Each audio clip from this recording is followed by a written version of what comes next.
Welcome back, friends. Jadre. Ngasigi Bank Nifty morning da aina sell natragana buy yam tuna tokshan gano aggressive selling buying tawgano na Facebook da di haigi. Do Nifty hauji up trend dum lay down trend oidri retracement down trend formation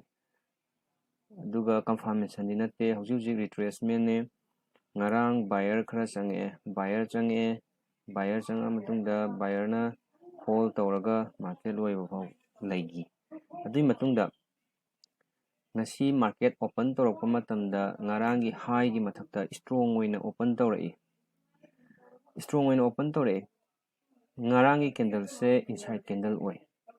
nahangi candle gi sida daily yengba matamda koina uba fangani madudi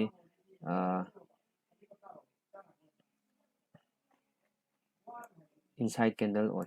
sigi big red dead 9 gi candle gi manungda green gi candle je inside candle oina form tawe ma'am kogi open torokpa matamda maje kanagi marakta leige hai matamda koina bank nifty natraga nifty je future ga index ka ani nainaraga market se koina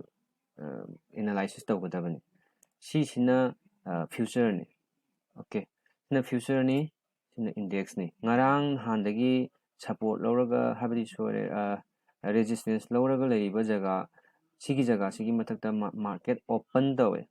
adubu market open tawra matungda akhoi buy karam kanda yagadage do ngarangi high ko ngarangi high kai leira sigi jiga sigi manungjida market se sigi manungda lisala matungda selling gi formation semakadabani aduga sidagi support lawgragana mathagomda market se chatkadabni adi tadi kedawe morning da maje open tawraba matungda 5 minute da mon tho yengba matamda market se selling oina tapna lai aikoigi resistance zone si hana resistance pirambani mathakta ngakpa resistance haisina mathakta ngaktharapa jingjibuna resistance oina thabak toramba sigi trend line je sidaida support macha lauraga support oina lauraga maje manungda market se ngarangi high gi manungda changba horaga ju sida support lauraga lei sida bank nifty gi da atopa koigi future gi jana kaidawri sigi leiba trend line je sigi line ama sida line zone ama chingi je sigi trend line ni nahangi high adu makti natte trend line ni se 5 minute ki chart ta yam phajana sigi open tawra matungda shadow semamaga market se selling gi pressure lei habaje morning da ullame opening na mathakta open tawre opening tawpa matamdana koigi buying koigi bullish oina koigi mathak lomna chatki haibagi mongda open tawi aduga first candle jina 5 minute ki first candle jina kaidawi makharomna chatkadabagi magi signal ulei sida market se yam kuina palli ngasigi market se yamna kuina palli si jaga se yam kui palli maramdi koigi index tadi mathak thugairaga mathaktagi open resistance thugairaga mathaktagi market kumai aduga future dana magi resistance tugi makhada open tawi karigumba sigi resistance sigi future gi resistance se sigi mathakta karigumba open je oiramaba adadi market ngasi mathagomda phajaba move ama phanganeba phangdre maramdi kaigi resistance zone gi manungda leire pung kaya bak maje khaga leirami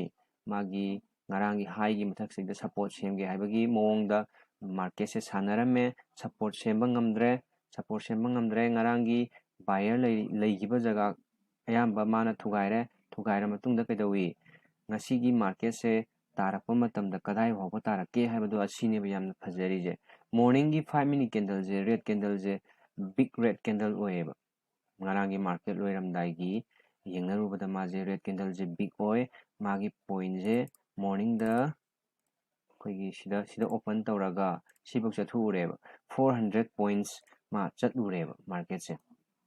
अदुगा मथक्ता इंखटखिबनेब 400 point चतुरब जगह सिगी जगह से अखोइना market से करिगी हल्लिबनो हाबिदुसु अखोइ मरम लै हाइबा सिगी 400 मक्से pull up लौब ngamoi sigi market sida akoina 400 se pull up lobo ngamoi karam kanda market se entry toba phajaba phangi hai taragadi sigi jaga market sigi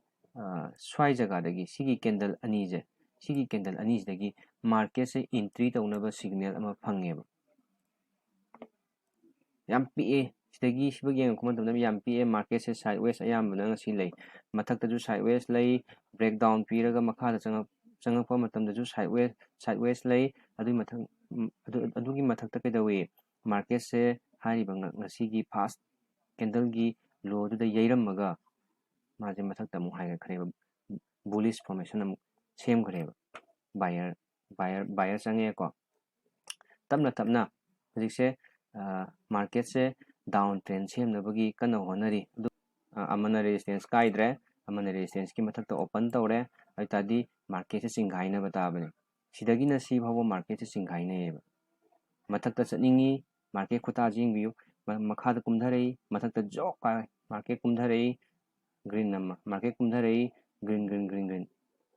sumaina yamna wana asije market se kumai sigi matungdagidi khoina kari nei ba ya ke haib matamda seda 5 minute ta yengbiro 5 minute ta kamai tawi sigi ngasigi opening candle gi 5 minute ki opening candle gi low jima mark tawre adugi mark tawra matungda market sina yei high volume amana maje yei high volume amana yei ngai matam jaida maje cross ta hogadabani sida kedawi la easy gi wangmada market test tawrure aduga ngarangi buyer leigiba jaga do adugi bak maje test tawrame aduga buyer changjale sigi point da buyer interest oire buyer changjale adu matungda het thangnaba candle dagidi dum jara kaba hogare adu taju point yamna kabadi ngamde maramdi ngasi je market opening da khoigi confusing oiba mawong da khoigi market se open tawre amana resistance ki makhada amana resistance ki mathakta maramaduna morning da market se unstable oi mathakta chatpaju ngamgide adegi makhada chatpaju ngamgide adubu koina market open tawraba matungda market ki high gi khoigi daily gi high gi mathakta changakpa ngamba market singje koina selling lomda ayamba chali kai magi high gi jaga zone da magi selling chatkadaba market to support lawraga mathak lomda ka gi bangam taragadi buy yamna phajagali big move oigali adu ngasidi manung loina changjale ngarang buyer mayamduna thingni matek jaga jingdagi thingai aduga market phajaba yamna phangba market oidi sisina bank nifty gi